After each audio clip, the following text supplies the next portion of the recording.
একা নামাজ পড়ার সময় কি একামত দেওয়া জরুরি?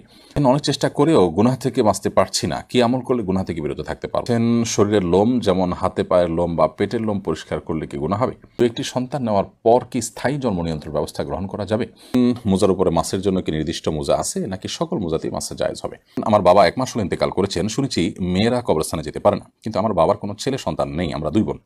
এমন কোনো লোক নেই যে আমার বাবার কবর জিয়ারত করবে, আর দেখে শুনে রাখার লোক নেই, আমাদের কি করণীয়? আশিক মণ্ডল আপনি লিখেছেন, মোজার উপরে মাসের জন্য কি নির্দিষ্ট মোজা আছে, নাকি সকল মোজাতেই মাসে জায়েজ হবে? নবী করিম সাল্লাল্লাহু আলাইহি সাল্লামের সময় যে মোজা ছিল সচরাচর সেটি আসলে চামড়ার মোজা ছিল। এজন্য ফোকাহে আহনাফ বা হানাফি মাযহাবের মতে চামড়া মোজার উপর মাসা করতে হবে। হ্যাঁ, চামড়া মোজার বাইরে মোজার উপরে মাসা করা হতে পারে যদি সেটার মূল অংশটা আপনার থাকে এবং দীর্ঘ পথ সেটা পরে যদি আপনার হাঁটা যায়, তাতে কোনো প্রকার কাপড়ে মোজাই, কিন্তু সেটা অনেক পথ হাঁটা যাবে, 1 মাইল পর্যন্ত হাঁটতে পারবেন, কোনো অসুবিধা হবে না, ছিঁড়ে যাবে না, এবং সেটার উপরে যদি আপনি পানি দেন সেটা আপনার মানে উপরে ভিজা অংশ ভেতর পর্যন্ত যাবে না, পানি ভিতর পর্যন্ত যাবে না, অনেক পুরু যদি মোজা হয় সেক্ষেত্রে সেটার উপরে মাসা করা জায়েজ আছে করেছেন। যদিও এক্ষেত্রে আরবের উলামা ইকরাম, সৌদি আরবের উলামা ইকরাম তারা যথেষ্ট শিথিল শর্ত দেন। যে কোনো সাধারণ কাপড়ের মোজা যেটা ছেঁড়া না, ভেতরে দেখা যায় না, এটার উপর মাসা করাকে তারা জায়েজ বলেন। তো নিরাপদ হলো চামড়া মোজার উপর মাসা করা।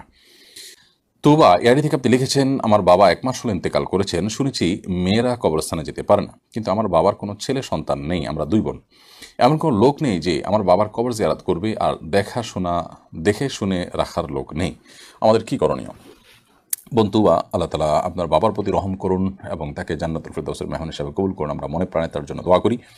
আল্লাহ রাব্বুল আলামিন আপনার বাবাকে মাগফিরাত নসিব করুন, আপনাদের শোককে আল্লাহ তাআলা সইবার মতো শক্তি সামর্থ্য দান করুন।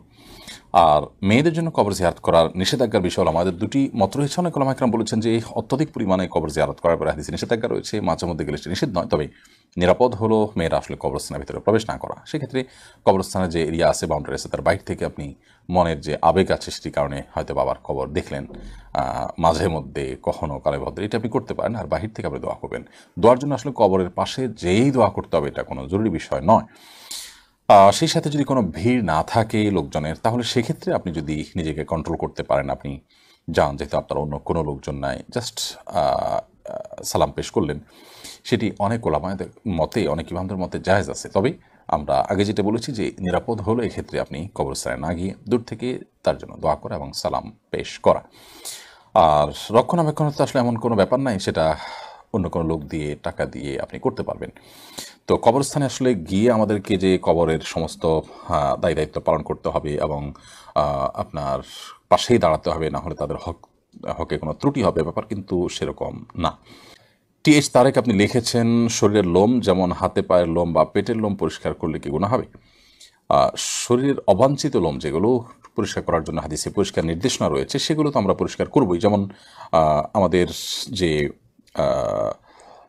যে সমস্ত আপনার বগলের নিচে, নাভির নিচে পশম আছে, নখ আছে, মোচ আছে, এগুলো কাটার ব্যাপারে পরিষ্কারভাবে নির্দেশনা রয়েছে নবী করিম সাল্লাল্লাহু আলাইহি ওয়াসাল্লাম। এগুলোকে সুনানুল ফিতরাহ বা প্রকৃতিগত সুন্নাহর অন্তর্ভুক্ত বলা হয়েছে। সমস্ত নবী রাসূলগণ এই সুন্নাহ পালন করেছেন। সেই জায়গা থেকে আমরা সেই লোমগুলো তো পরিষ্কার করবই। এর বাইরে আপনার শরীরের কোনো লোম, ধরুন আপনার হাতের লোম, পায়ের লোম, যেগুলা হয়তো এত বেশি হয়েছে যেটা অস্বাভাবিক পর্যায়ের, অসুস্থতার পর্যায়ের, যেটা আমাদের জন্য অসহনীয় পর্যায়ে, এরকম যদি হয়, তাহলে সেক্ষেত্রে সেইগুলো যদি আপনি কাটেন, তাহলে সেটা জায়েজ হবে, বা সেগুলো রিমুভ করার কোনো ব্যবস্থা করেন যেগুলো আমার জন্য অনেক বেশি হয়ে গেছে। স্বাভাবিক যদি হয় তাহলে সেক্ষেত্রে সেগুলো রিমুভ করার জন্য বিশেষ কোনো প্রচেষ্টা আমাদের এর কোনো প্রয়োজন নেই। এরপরে যদি এমন হয় যে স্বাভাবিক পশম, সেগুলো আসলে কাটার কোনো নির্দেশও নেই এবং এটা আপনার জন্য বিরক্তিকর নয়, কিন্তু তারপরে সেগুলো আপনি কাটছেন, তাহলে সেটা আবার কাটা অনুচিত হবে। বিশেষ করে যদি সেটা এ পর্যায়ের হয় যে আল্লাহর সৃষ্টিতে পরিবর্তন, যেমন ব্রু প্লাকের ব্যাপারটা যেমন রয়েছে, তারপরে এমন পশম রয়েছে যে সেগুলো কেটে একেবারে আপনি এমন করছেন যে দেখতেই বোঝা যায় যে আপনি এটাকে পরিবর্তন করে ফেলেছেন, তাহলে তাগয়ীর খালকিল্লাহ বা আল্লাহ সৃষ্টিতে পরিবর্তন হওয়ার মতো করে কোনো কিছু করা জায়েজ নয়, সে লেভেলে হলে সেটা নিষিদ্ধ হবে। এটা নির্ভর করে যে আপনি কী করছেন, কতটুকু করছেন, সেটা দেখতে কেমন হচ্ছে, বিশেষ করে সেটা অমুসলিম কারোর সাথে সাদৃশ্য গ্রহণ হচ্ছে কিনা। যদি সেটা হয়, সাদৃশ্য যদি হয় তাদের সাথে, তাহলে সেক্ষেত্রে সেটা না জায়েজ হতে পারে। এমনিতে কমন কথা হলো যেগুলো পরিষ্কার করার নির্দেশনা রয়েছে নাভির নিচে, বগলের নিচে এবং মোচ ইত্যাদি, সেগুলো তো আমরা পরিষ্কার করবই। এর বাইরে অন্য যেগুলো আছে সেগুলো বিরক্তিকর পর্যায়ে হলে তখন সেক্ষেত্রে সেগুলো আমরা রিমুভ করতে পারি। এমনি ইকবাল হোসেন আপনি লিখেছেন, অনেক চেষ্টা করেও গুনাহ থেকে বাঁচতে পারছি না, কি আমল করলে গুনাহ থেকে বিরত থাকতে পারবো?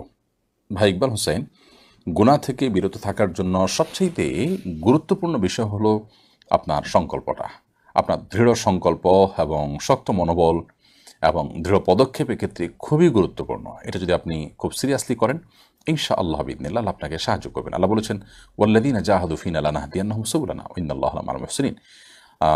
যারা আল্লাহর পথে যাওয়ার জন্য অনেক বেশি সিরিয়াস, আল্লাহর পথে অগ্রসর হতে যারা সাধনা করেন, রীতিমতো তার সর্বোচ্চ দিয়ে তিনি চেষ্টা করেন, তখন আল্লাহ রাব্বুল আলামিন তাদেরকে আল্লাহর পথে চলা সহজ করে দেন। এবং আল্লাহ বলেছেন, লানাহদিয়ান্নাহুম সুবুলানা, আমি তাদেরকে আমার পথ, অর্থাৎ আল্লাহর পথে যাওয়ার জন্য আল্লাহ বহুমুখী পথ তাকে দেখিয়ে দিবেন। এজন্য আপনার দরকার হলো সর্বোচ্চ সংগ্রাম নিজের সাথে নিজে আপনাকে করতে হবে গুনাহ থেকে বাঁচার জন্য। দ্বিতীয়ত, গুনাহের পরিবেশ থেকে সরে যেতে হবে, গুনাহের উপায় উপকরণগুলো থেকে নিজেকে বের করে আনতে হবে এবং নিজের বিরুদ্ধে শক্ত এবং কঠিন সিদ্ধান্ত নিতে হবে।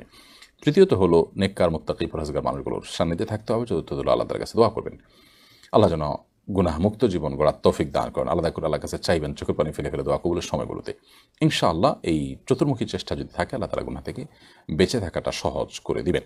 শেখ রাফি আপনি বলেছেন, আপনি লিখেছেন, একা নামাজ পড়ার সময় কি একামত দেওয়া জরুরি?